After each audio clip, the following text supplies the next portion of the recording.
Hi, this is Dave Kale. Welcome to this Christian Business Insights podcast, where we strive to bring you principles, processes, and insights to help you build kingdom businesses and have a successful and fulfilling career. Today, I want to talk about speech, and I'm going to speak specifically to Christian business people. So this is a message for Christian business people and all those of you who find yourself talking with customers. That's a very special place in the kingdom. As a salesperson or a customer first person, you have more influence than people in many other positions because you're speaking to so many people. And with that greater influence comes greater responsibility. That means that you have to step up and adhere to a set of principles and practices that guide our actions. And one of those principles and practices is cultivating the practice of effective speech. Cultivating the practice of effective speech. And that's what I want to talk about today. I'm going to quote here Proverbs 18:21. The tongue can bring death or life. Those who love to talk will reap the consequences. Proverbs 18:21. Says a lot for those people who say good salespeople have the gift of gab. Good salespeople are good talkers. Maybe not. The Bible recognizes the power of the spoken word. While salespeople may not have the ability to cause death or life, as this proverb mentions, as salespeople, we can impact and influence the people around us by our speech. Since we talk with more people, and that's our customers, our coworkers, our managers, and so on, we have more opportunity to influence more people than the average man in the street. And with that influence, greater influence, comes greater responsibility. So here's four practices that support the principle of effective speech for salespeople.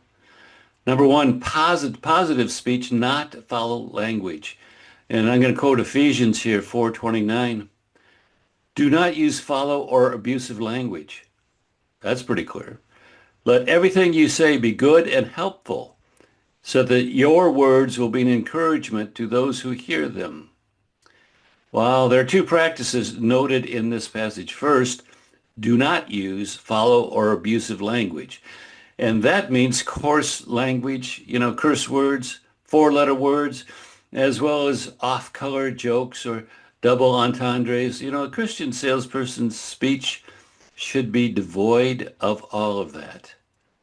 And the second part of that is let everything you say be good and helpful so that your words will be an encouragement to those who hear them.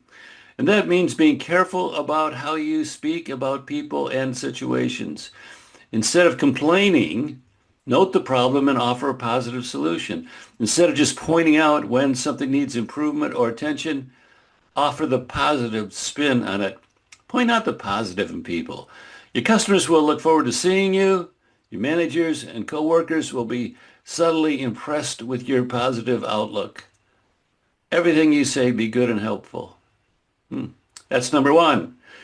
Number two, gracious conversation. Gracious conversation. And again, I'm going to quote here Colossians 4:6. Let your conversation be gracious and attractive, so that you will have the right response for everyone. Gracious. Now that's defined by the Oxford Language Dictionary as, quote, courteous, kind, and pleasant. Courteous, kind, and pleasant. Courteous, kind, and pleasant. Grace, as in God's grace, is part of the word. We give people grace with our language, and we speak in such a way as it causes people to be attracted to us.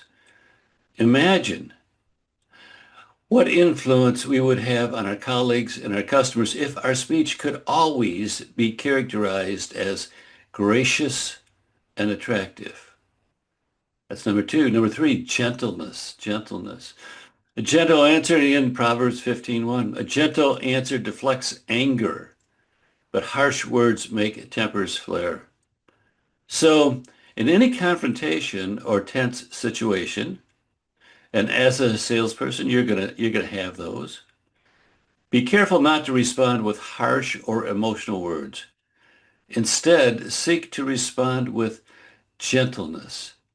Our words can diffuse a volatile situation and calm an upset person. So gentleness in the face of harshness or tension. And then number four, if we're gonna be good at language as a Christian salesperson, number four, effective sales language. And what I mean by this is being mindful of the power of the spoken word. Christian salespeople understand their responsibility to be good at what they do, particularly as it impacts the words they say to their customers. And that means that you prepare and practice effective questions and powerful presentations so as to be as good at those words as you can be. No shooting from the hip when preparation can make a difference.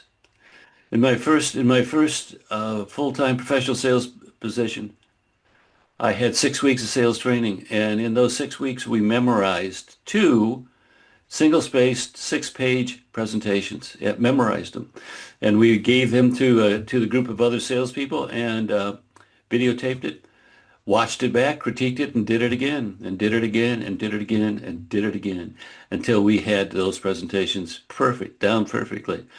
And that's preparation. Now, I'm not saying you have to do that today, but I do think that preparation can make all the difference in a proposal, in a presentation, in a sales call. And Christian salespeople should be effective. They should be good. And good means preparation. Here's James 3:5. You've all heard this. In the same way, the tongue is a small thing that makes grand speeches, but a tiny spark can set a great forest on fire. Christian salespeople have a unique place in the kingdom. Because of their influence, they have a greater responsibility to be salt and light in a dark world. And one way to light that flame is to cultivate the practice of effective language. So if you want to cultivate additional practices, if you want to become really good, then I'm going to invite you to join my XI library. XI stands for Excellence and Influence. And we have probably at least 100 short courses, like half hour, an hour each, focusing on specific principles, practices, and tools to help you achieve excellence and influence. It's $19 a month. You get everything. It's a deal. I'll put a link in the show notes. Okay, that's it. We're done. Bye bye.